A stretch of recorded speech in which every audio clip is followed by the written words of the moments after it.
Hello everyone, ఇలాంటి videos ముందుగా కావాలి అనుకుంటే వెంటనే మా ఛానల్ని సబ్స్క్రైబ్ చేసుకోండి.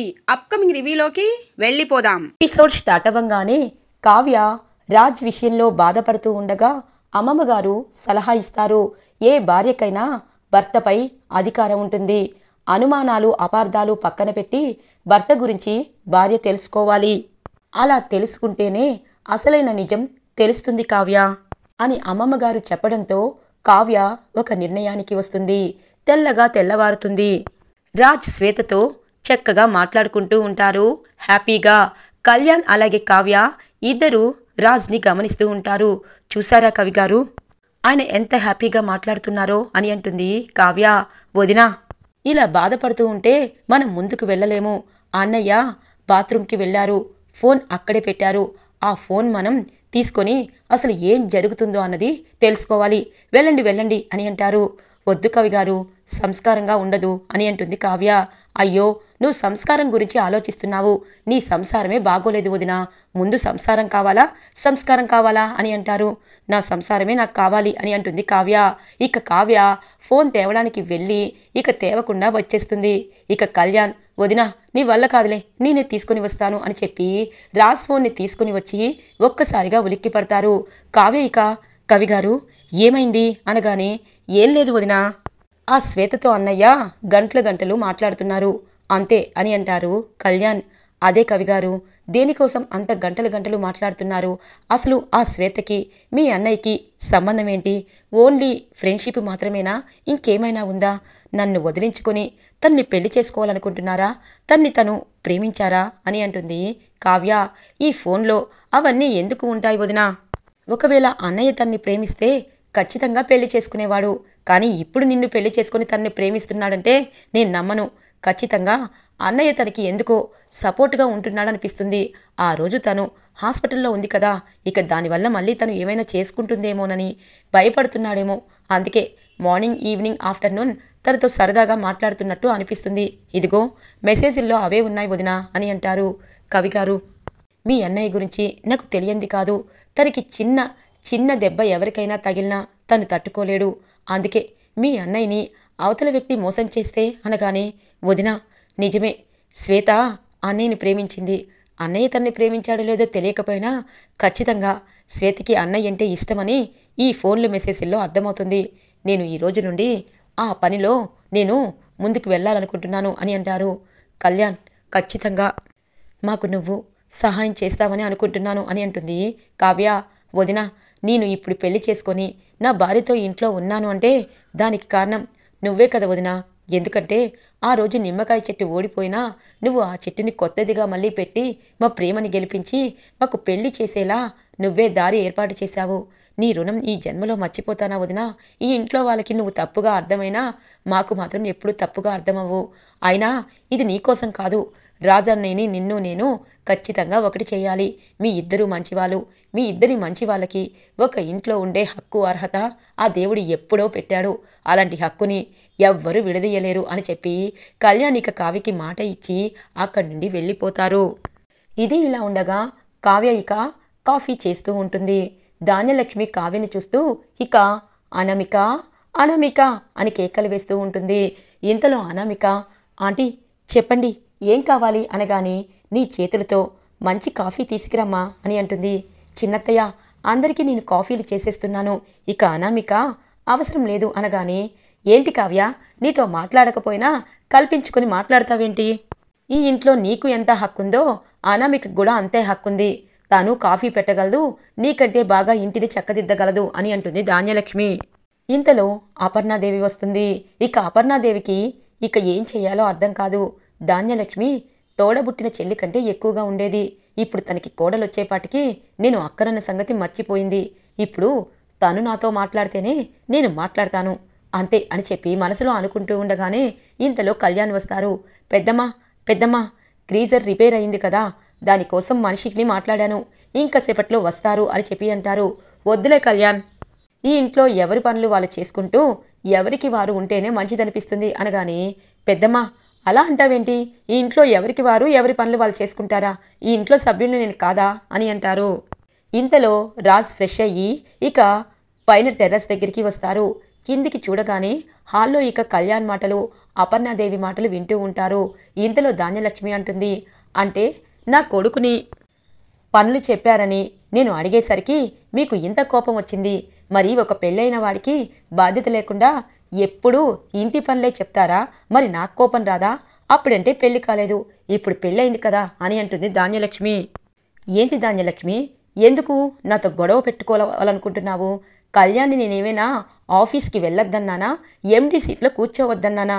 దానికి అర్హత హక్కు ఎవరికుందో వాళ్ళనే మామయ్య గారు చేశారు, అంతేగాని మేము ఎగబడి వెళ్ళి ఎండి సీట్లో కూర్చోలేదు అని అంటుంది అపర్ణాదేవి. అమ్మా, ఇప్పుడెందుకు చిన్న విషయానికి పెద్దమ్మతో గొడవ పడుతున్నావు? రాజన్నయ్య ఎండీగా ఉండడం మనందరికీ ఇష్టమే కదా, ఇప్పుడు కొత్తగా ఈ చర్చ ఎందుకు అని అంటారు కళ్యాణ్. బాగుందండి, మీకు అన్యాయం జరుగుతూ ఉంటే ఆంటీ అడుగుతున్నారు, మధ్యలో మీరెందుకు మాట్లాడతారు? ఆంటీ తన కొడుకుని ఉన్నత స్థితిలో చేరుకోవాలనుకుంటున్నారు, ఇలాగే ఎప్పుడూ బానిసత్వ బతుకులు మీకు ఉండిపోవాలా అని అంటుంది అనామిక. ఇంతలో రుద్రాని, అయ్యో బానిసత్వ బతుకులు ఇప్పుడు కాదు అనామిక, ఎప్పటినుండో వీళ్ళకి అలవాటు పడిపోయాయి. అప్పుడప్పుడు నేను ఎదురు తిరుగుతాను, అందరూ కలిసి నా నోరు నొక్కేస్తారు. పని మనిషి నుండి ఇప్పుడు ఎండీ పోస్ట్ దాకా వీళ్లకు నచ్చినట్టే ఉండాలి, వీళ్ళ నిర్ణయాలే తీసుకోవాలి, అంతే కదా వదినా? ధాన్యలక్ష్మికి ఇప్పుడు అర్థమైంది కాబట్టి నిలదీస్తుంది. ఇప్పుడు అత్తయ్య మామయ్య గురించి వదిన చెప్తుంది కానీ తన కొడుకుని ఎండీగా ఉండడం వదినికి ఇష్టమే కదా. కళ్యాణ్లాగా ఇంట్లో అన్ని పనులు చేస్తే వదిన ఎప్పుడో ఇంటిని 3 ముక్కలు చేసేది. కానీ వీళ్ళకి పదవులు వచ్చాయి కాబట్టి వీళ్ళు మాత్రం హ్యాపీగా ఉన్నారు. పదవులు రాని ధాన్యలక్ష్మి కొడుకు, నా కొడుకు అందరితో మాటలనిపించుకుంటూ ఇక ఏమీ అనలేక, పెళ్ళాళ్ళు మాట వినలేక వాళ్ళు సన్యాసుల్లో కూడా కలిసిపోయినా వీళ్ళు మాత్రం రాజ్ గొప్పవాడు అని చెప్పి చెక్కబదిన చేస్తూ ఉంటారు అని అంటుంది రుద్రాణి అని అంటుంది ఇక ఇందిరాదేవి. ఎందుకమ్మా, ఎందుకు ప్రతిసారి నా నోరు నొక్కాలనుకుంటున్నావు? పాపం కళ్యాణ్ ఇప్పటిదాకా పెళ్లి కాలేదు కాబట్టి తన భార్యకి కోపం వస్తుంది కాబట్టి తన భర్త అసలు ఏం చేస్తున్నాడు అని తెలుసుకోవాలని ఇప్పుడు ఇలా జరిగింది. దీనికి కూడా మీరు నా మీద అరిస్తే నేనేం చేయగలను అనగానే, ధాన్యలక్ష్మి మీరు గొడవలాడుకుంటూ పిల్లల్ని కూడా గొడవల మధ్యలోకి లాగుతున్నారు. అసలు ఈ ఇంటికి ఏమైంది? రాజుని కన్న కొడుకు కంటే ఎక్కువగా ప్రేమించి కావ్యని దూరంగా ఉంచుతున్నానని నువ్వు రాజుకి బుద్ధి చెప్పే ధాన్యలక్ష్మివేనా? కళ్యాణ్ని రాజ్ ఎలా చూసుకుంటాడు? సొంత తమ్ముడు కంటే ఎక్కువగా ప్రేమగా చూసుకుంటారు. అలాంటి వాళ్ళిద్దరి మధ్య చిచ్చులు పెట్టడానికి నువ్వు ఇలా మాట్లాడడం నాకు ఇష్టం లేదు ధాన్యలక్ష్మి అనగానే, క్షమించాలి అమ్మమ్మగారు, ఇలా అంటున్నానని ఏమీ అనద్దు.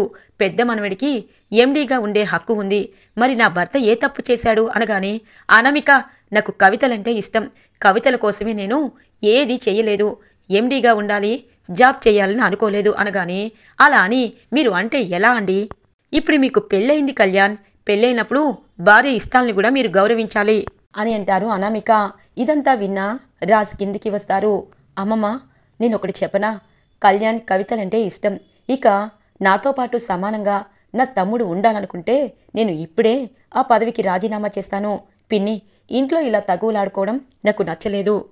రాజ్, తగువులాడుకుంటూనే ఉంటాము, ఎందుకంటే ఒకరికి అధికారం ఇచ్చి ఒకరికి కనీసం గుర్తింపు లేకుండా ఉంటే నాకు నచ్చదు అని అంటుంది.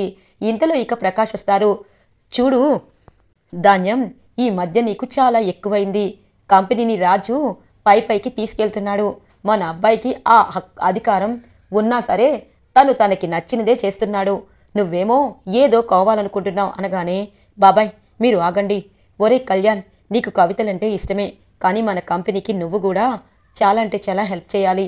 అందుకే ఇప్పటి నుండి నువ్వు కంపెనీకి రావాలి, ఆఫీస్కి రావాలి. అటువైపు అనామికని, ఇటువైపు పిన్నిని నువ్వు బాధ పెట్టద్దు. నీకు టైం ఉన్నప్పుడు కవితలు రాసుకో, ఈ రోజు నుండి ఆఫీస్కి రా అనగానే, అన్నయ్య నాకు అనగానే, కవిగారు మీరు ఆయనతో పాటు ఆఫీస్కి వెళ్ళండి అని అంటుంది కావ్య. చాలా పిన్ని, చాలా హ్యాపీనా అని అంటారు రాజ్. ఇక అందరూ సైలెంట్గా ఉండిపోతారు. అపర్ణాదేవి మాత్రం అలాగే చూస్తూ ఉండిపోతుంది. ఇంతలో టిఫిన్ రెడీ చేసి ఇక కావ్య అందరికీ పిలుస్తూ ఉంటుంది. కరెక్ట్గా అప్పుడే స్వప్న వస్తుంది. ఏంటే కావ్య, టిఫిన్స్ రెడీ అయిపోయాయా? ఎవరికి ఇష్టమైన టిఫిను వాళ్ళకి 5ంటికే లెగిసి రెడీ చేసేసావా? ఎందుకు చేయవు? కళ్ళు తిరిగి పడిపోయి హాస్పిటల్లో బ్లడ్ తక్కువైందని చెప్పి టాబ్లెట్ రాసిచ్చినా నువ్వు మాత్రం వీళ్ళందరికీ సేవలు చేస్తావు. ఎవరికి నచ్చినట్టు వాళ్ళకి నువ్వు అన్నీ చేసి పెడతావు. కానీ ఇక్కడ ఎవరికి నీపై గుర్తింపు లేదు. నువ్వన్నం మనిషి అన్నదానివి లెక్కే లేదు. మా అత్త కోడళ్ళ గురించి, హక్కుల గురించి, డబ్బుల గురించి మాట్లాడుతూ ఉంటుంది. కానీ తను మాత్రం ఏ పని చేయకుండా తప్పించుకుని తిరుగుతుంది. ఇప్పుడు చెప్తున్నాను, రాజ్ ఎండీగా ఉన్నాడు, నా కొడుకు లేదు అన్నారు కదా ఆంటీ. ఇప్పుడు పనుల విషయంలో కూడా అందరూ తలో పని చేయండి. పని మనుషుల్ని తీసేసి మా కావ్య చేతే పని చేపిస్తున్నారు. ఇప్పుడు మా అక్క తన మాత్రపు పని తన కుటుంబానికి కావలసిన పనే చేస్తుంది. మీ పనులు కూడా మీరు చేసుకోండి అనగానే, అక్క అలా మాట్లాడద్దు, ఇదంతా మన కుటుంబం అని అంటుంది కావ్య. అలా అని నువ్వనుకుంటే సరిపోతుందా? ఇక్కడ వాళ్ళెవరికీ ఆ గుర్తింపు లేదే. మొన్న కళ్ళు తిరిగి పడిపోయావు, కనీసం ఏం జరిగింది అన్నది కూడా వీళ్ళకు అవసరం లేదు. 3 పూట్ల వీళ్ళకి వండి పెట్టడమే కావాలి, మాటలు అనడమే వీళ్ళకి కావాలి అని అంటుంది స్వప్న. ఇది ఇలా ఉండగా కళ్యాణ్ రాజ్ ఇద్దరూ ఇక ఆఫీస్కి చేరుకుంటారు. అన్నయ్య, సారీ అన్నయ్య అని అంటారు కళ్యాణ్. ఎందుకురా అని అంటారు రాజ్. ఎందుకో ఇంట్లో గొడవలు అవుతున్నాయి. దేనికో అని అంటారు. దేనికంటే కోడళ్ళు వచ్చాక ఇలా అవుతుందని తెలుసు. మనం వాళ్ళని ఏ ఇబ్బంది లేకుండా చూసుకుంటే వాళ్ళు ఇక గొడవలు పడరు. అందుకే ఈ రోజు నుండి నేనేం చేస్తున్నాను అన్నది నువ్వు చూసి అలాగే నేర్చుకో. ఎందుకంటే ఎప్పటికైనా అవసరం అవుతుంది. పిన్నిని అటువైపు అనామికని బాధ పెట్టకుండా చూసుకో అనగానే, మరి అన్నయ్య నువ్వు కూడా వదిన్ని బాధ పెట్టకుండా చూసుకోవాలి అని అంటారు. ఒరే కళ్యాణ్, ఈ మధ్య నీకు మాటలు ఎక్కువయ్యాయి, పరిచయ్ అనగానే ఇంతలో శ్వేత ఫోన్ చేస్తూ ఉంటుంది. అవునన్నయ్య, శ్వేత ఎందుకు ఫోన్ చేస్తుంది ఈ మధ్య? శ్వేతకి పెళ్ళైపోయింది కదా, ఏమైంది అని అంటారు కళ్యాణ్. అవన్నీ నీకెందుకురా అని అంటారు. అదేంటన్నయ్యా, ఇలాంటివన్నీ వదినికి తెలిస్తే ఖచ్చితంగా బాధపడుతుంది కదా. ఆ శ్వేత నీ ఫ్రెండ్ అని నాకు తెలుసు, మరి నువ్వు ఇప్పుడు తనతో అనగానే, అదంతా ఒక కథలే కళ్యాణ్, తర్వాత చెప్తాను. ఇప్పుడు శ్వేత చాలా ప్రాబ్లమ్స్లో ఉంది. ఆ ప్రాబ్లమ్స్ అన్నీ బయటపడితే అప్పుడు నిజం చెప్తాలే. ఇప్పుడు నువ్వు దాని గురించి ఎక్కువగా ఆలోచించద్దు అని అంటారు రాజ్. ఇది ఇలా ఉండగా అనామిక రుద్రాని మాట్లాడుకుంటూ ఉంటారు. ఏంటంటే ఇంట్లో ఎంత పెద్ద గొడవ జరగాలనుకున్నా అది మాత్రం ఆవిరిలాగా ఆరిపోతుంది. ఏం చెయ్యాలి అని అంటుంది. అయ్యో, నువ్వు ఇప్పుడిప్పుడు వచ్చిన కోడలివి, నేను ఎప్పటి నుండో ఉన్నాను. వీళ్ళు ఎంత పెద్ద గొడవైనా మామూలు అయిపోతారు. అక్కడ ఏం జరగకపోయినా జరిగినట్టు మనం క్రియేట్ చేయాలి అనామిక. జరిగితేనే వర్క్ చేయకూడదు అనగానే, ఇప్పుడు నేను ఏం చేయాలి అని అంటుంది అనామిక. వెళ్ళి మీ అత్తయ్యకెళ్ళి కావ్య అనకపోయినా అన్నట్టు ఏదో ఒకటి క్రియేట్ చెయ్యి అనగానే, తప్పు కదా ఆంటీ అని అంటుంది. తప్ప? ఆ కావ్యని చూసావా? అటువైపు అమ్మ వాళ్ళకి ఏమీ లేకపోయినా ఇక్కడ పెత్తనం చలాయిస్తుంది. తనని ఏమన్నా అటువైపు ఎవ్వరూ ఏమీ అనటం లేదు. నువ్వు నోరెత్తితేనే అందరూ గయ్యమంటున్నారు. అందుకే కావ్య ఏమీ అనకపోయినా అన్నట్టు సృష్టించు. మరి మా ఆంటీ నమ్ముతుందా అనగానే, ఇలాగని చెప్పు అని చెప్పి ఒక విషయాన్ని చెప్తుంది రుద్రాని ఇటువైపు అనామికకి. ఇక అనామిక బాధపడుతూ ధాన్యలక్ష్మి దగ్గరికి వస్తుంది. ఏమైంది అనామిక, ఏమైందమ్మా అని అంటుంది ధాన్యలక్ష్మి. పక్కనే అపర్ణాదేవి, అటువైపు ఇందిరాదేవి అంటారు. చెప్పు అనామిక, ఏం జరిగింది అని అంటుంది అపర్ణాదేవి. ఆంటీ, కావ్యకకి నా మీద ఇంకా కోపం పోలేదు, ఇంకా నన్ను సాధిస్తూనే ఉంది. తన్ని నేను క్షమాపణ అడిగాను, కానీ తాను మాత్రం మీ అందరితో ఒకలా నాతో ఒకలా ప్రవర్తిస్తుంది. మీరున్నప్పుడు ప్రేమ ఉన్నట్టు మాట్లాడుతుంది, మీరు లేకపోతే కనీసం వంటగదిలో కూడా అడుగు పెట్టనివ్వటం లేదు.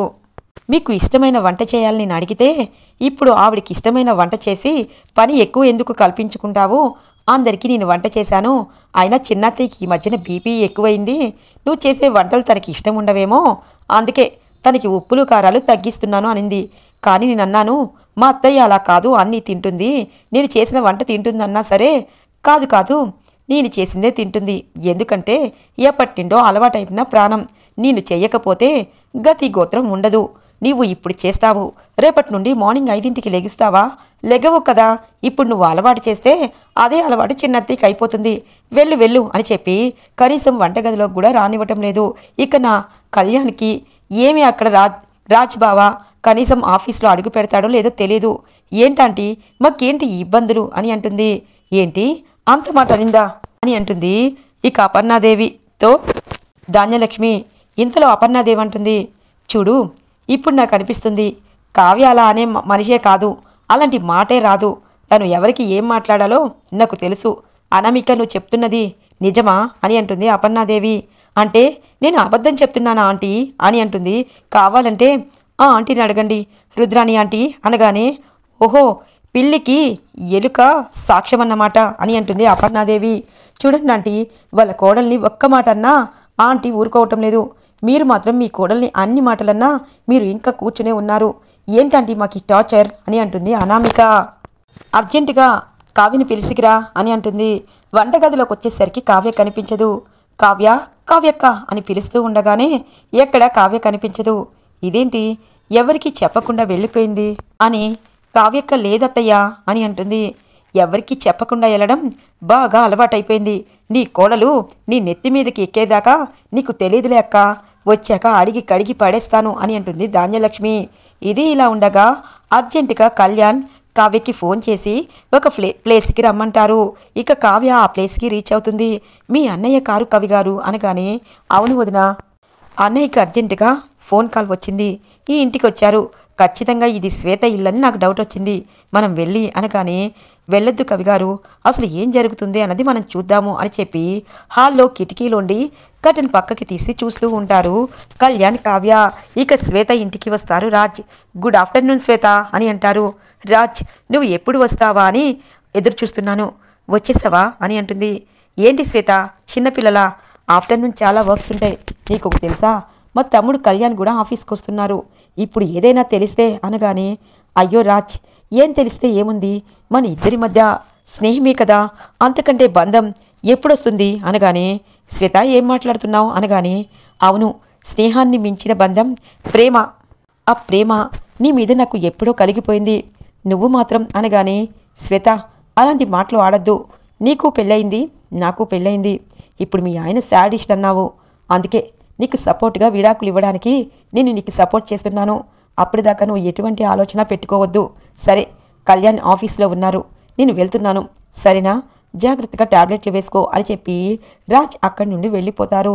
రాజ్ వెళ్ళగానే ఇక శ్వేత పక్క నవ్వుకుంటూ రాజ్ ఫోటో పెద్దది తీసుకుంటుంది. Raj I love you Raj, I love you Raj. ఏంటి రాజ్ నువ్వు నాకు దూరం అయిపోయావు అనుకున్నాను, కానీ దగ్గరగా వచ్చేసావు, నన్ను దగ్గరగా వచ్చేసావు రాజ్, ఐ లవ్ యూ. ఈ శ్వేతని నువ్వు పెళ్లి చేసుకోకుండా ఎవరినో చేసుకుంటావా, నా భర్త మంచివాడైనా నువ్వే నా మనసులో ఉన్నావు, కానీ నా భర్త నాకు విడాకులు ఇవ్వటం లేదు, నిన్ను సపోర్ట్గా చేసుకొని నీకు నాకు లింకు ఉందని కోర్టులో ప్రూఫ్ చేస్తే విడాకులు నా భర్తకి ఇచ్చేస్తాను, నిన్ను నేను భార్యగా నువ్వు నా భర్తగా చేసేసుకుంటాను, అప్పటిదాకా ఈ డ్రామా కంటిన్యూ అవుతుంది. రాజ్ నువ్వు నా వాడివి ఎప్పుడవుతావు అని చెప్పి ఇక ఫోటోని చూస్తూ ఇక ఇటువైపు శ్వేత మాట్లాడుతూ ఉంటుంది. ఒక్కసారిగా ఇటువైపు కళ్యాణ్ అలాగే ఇక కావ్య షాక్ అయిపోతారు. కవిగారు అనగానే వదినా ఇట్రా అని చెప్పి పాపం జాగ్రత్తగా బయటికి తీసుకొస్తారు కళ్యాణ్. వదినా ఇప్పుడైనా అర్థమైందా, శ్వేత అన్నయ్యని ప్రేమిస్తుంది, మరి మీ అన్నయ్య అని అనగానే మా అన్నయ్య తన్ని ప్రేమిస్తే తనెందుకు ఇలా మాట్లాడుతుంది, శ్వేత ఏదో పగడ్బందీ ప్లాన్తో వచ్చింది, అన్నయ్య తన్ని గుడ్డిగా నమ్ముతున్నాడు, వదినా ఇది పెద్ద ఏదో దారికే తీస్తుంది, ఇప్పుడే అన్నయ్యకి శ్వేత నిజ స్వరూపం చెప్పేస్తాను అని అంటారు. వద్దు కవిగారు, మీ అన్నయ్య తన ట్రాప్లో పడకుండా మనం తనని జాగ్రత్తగా కాపాడుకోవాలి, తనంటే ఏంటి అన్నది సాక్ష్యాధారాలతో నిరూపించాలి, లేకపోతే మీ అన్నయ్య నమ్మడు అనగానే ఏంటదినా నమ్మేదాకా అన్నయ్యని తన వల్లో పడేదాకా చేస్తావా, నీ సంసారాన్ని ఇబ్బందుల పాలు చేసుకుంటావా అని అంటారు కళ్యాణ్. వద్దు కవిగారు, ఇప్పటిదాకా మీ అన్నయ్య తనతో ఏదైనా సంబంధం అంటే నన్ను వదిలి తనని పెళ్లి చేసుకుంటాడు అనుకున్నాను, కానీ తను ఇంత దుర్మార్గంగా ఆలోచిస్తుందని తెలీదు, ఇప్పటి నుండి ఈ కావ్య అంటే ఏంటి అన్నది ఆ శ్వేతకి తెలియజేస్తాను, ఇక నుండి కొత్త కావ్యని పరిచయం చేయబోతాను అని చెప్పి ఇక కావ్య హ్యాపీగా ఇంటికి బయలుదేరుతుంది. ఈరోజు ఎపిసోడ్ ఇలా ఇంట్రెస్టింగ్గా ఎండ్ అవుతుంది ఫ్రెండ్స్. రాబోయే ఎపిసోడ్స్ కోసం మా ఛానల్ని సబ్స్క్రైబ్ చేసుకోండి. Thanks for watching friends.